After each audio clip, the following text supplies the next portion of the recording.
Jepang memasuki Indonesia bermula pada tanggal 11 Januari 1942. Pada saat itu, tentara Jepang dan angkatan lautnya mendarat di pantai timur wilayah Tarakan, Kalimantan Timur. Begitu tiba di Tarakan, tentara Jepang disambut oleh tentara Belanda yang sudah menduduki wilayah itu. Pihak Belanda yang tidak terima tentu menyerang tentara Jepang, sehingga pada saat itu terjadilah pertempuran sengit di antara Belanda dan Jepang. Pada tahun yang sama, faksi dari Sumatera menerima bantuan Jepang untuk mengadakan revolusi terhadap pemerintahan Belanda di Indonesia. Singkatnya, pada bulan Maret 1942, pasukan Belanda akhirnya dapat dikalahkan oleh Jepang.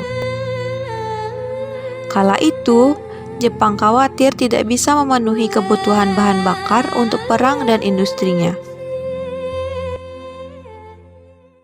Adik-adik yang bernama Pak Nyoman dari Desa Banjarangka, Banjar Uripan.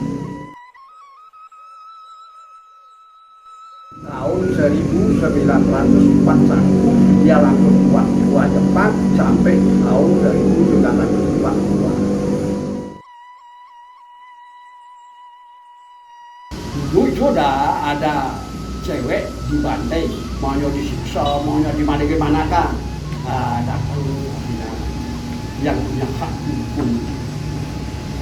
Jangan digitukan saya punya rakyat. Yang cara beras bani yang layak. Kamu cepat akan pergi, kamu tidak bisa mengalahkan hukum walaupun kecil kota hukum. Luasnya juga sedikit, penduduknya juga sedikit. Tidak bisa kamu akan mengalahkan. Nah, digitukan sama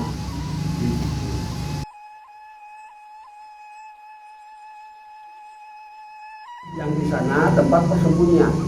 Yang di sana itu yang berendetan. Kalau di sini makanya ada lubang-lubang ini ditaruh ke spring bed di bawah ini, pipa di lubang ini tempatnya istirahat siang dan sore. Kalau udah malam di sana. Incar-incar sama pesawat itu maunya mencari dia supaya dia tidak gampang dikalahkan oleh itu maksudnya. Karena dia buat topang cari timur, buat dalam barat, buat dari barat, buat itulah tujuannya.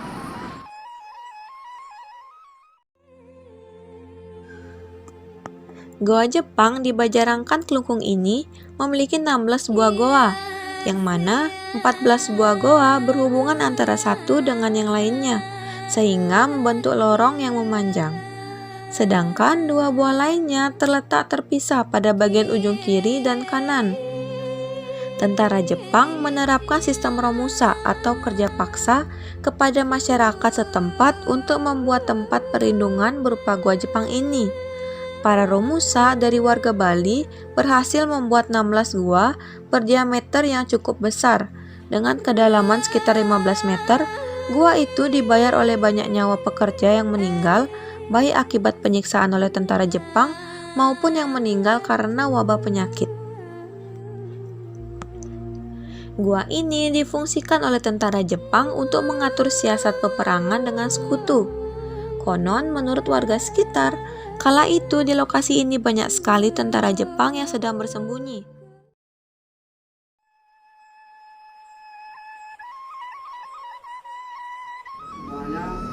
Begini udah hasilnya dia membuat kue Jepang dipakai persembunyian. Begini dah hasilnya.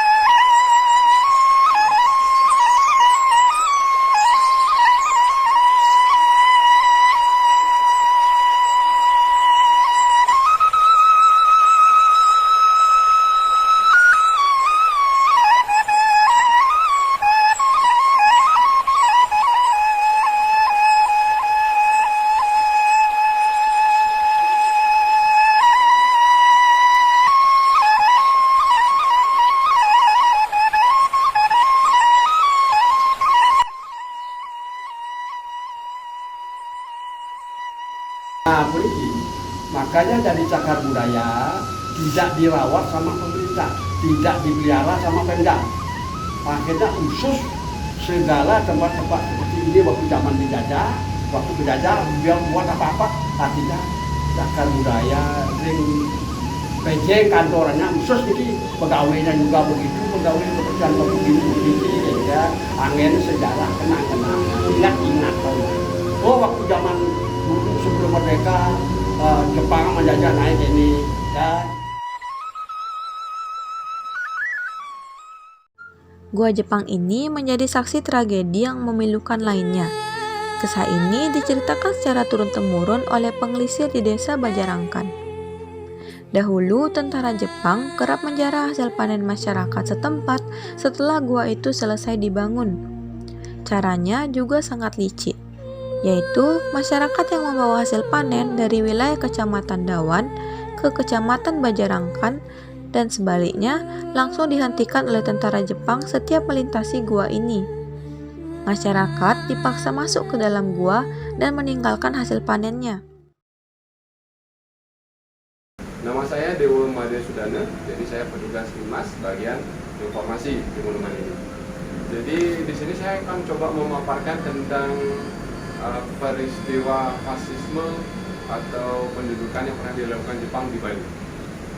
Secara umum, Jepang di Bali itu berada hanya sekitar 3 tahun, dari tahun 1942 sampai tahun 1945. Nah, dari catatan sejarah yang ada di sini, Jepang mendarat di Bali itu tepatnya pada tanggal 19 Februari tahun 1942. Nah, kemudian pada masa pendudukan Jepang itu memang banyak terdapat penyiksaan-penyiksaan yang dilakukan oleh tentara Jepang terhadap masyarakat Bali atau masyarakat lokal. Jadi masyarakat dipaksa untuk bekerja di perusahaan-perusahaan milik Jepang, ya ada yang di perusahaan kapas misalnya, terus ada juga mereka dipaksa bekerja di perusahaan penghasil beras, kemudian perusahaan-perusahaan karung guni dan perusahaan lainnya. Namun itu kan hal yang buruknya saja. Ada juga sisi positifnya sih.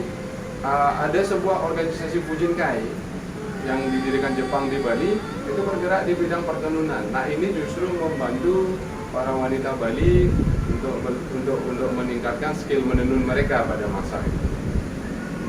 Nah, kemudian pada salah satu peristiwa penting lain yang terjadi pada masa pendudukan Jepang di Bali yang tercatat di sini, itu pada tanggal 15 Maret tahun 1944, itu para pemuda Bali dipaksa untuk ikut pelatihan tentara Jepang atau tentara peta yang dipusatkan di Tangsi Banyumale, Buleleng. Nah, setelah pengeboman Hiroshima dan Nagasaki itu pada tanggal 6 Agustus 1945, Jepang menyerah tanpa syarat kepada Sekutu, kemudian kemerdekaan dari Sunda Kecil, Bali dulu yang termasuk dalam Sunda Kecil, diserahkan kembali kepada pihak Belanda. Nah, itu bisa saya jelaskan tentang pendudukan Jepang secara umum yang ada di Bali. Nah, untuk nilai yang bisa kita ambil dari pendudukan Jepang itu saya rasa sama dengan nilai-nilai yang bisa kita ambil dari pendudukan Belanda. Bahwa dimanapun penjajahan itu akan tidak pernah bagus terhadap masyarakat lokal atau masyarakat yang mengalami penindasan itu. Nah, dari sinilah muncul nilai-nilai nasionalisme, nilai patriotisme, nilai perjuangan, rela berkorban, kemudian cinta damai. Nah, nanti ini nilai-nilai ini mestinya harus diwariskan kepada generasi muda. Sekian, itu penjelasannya.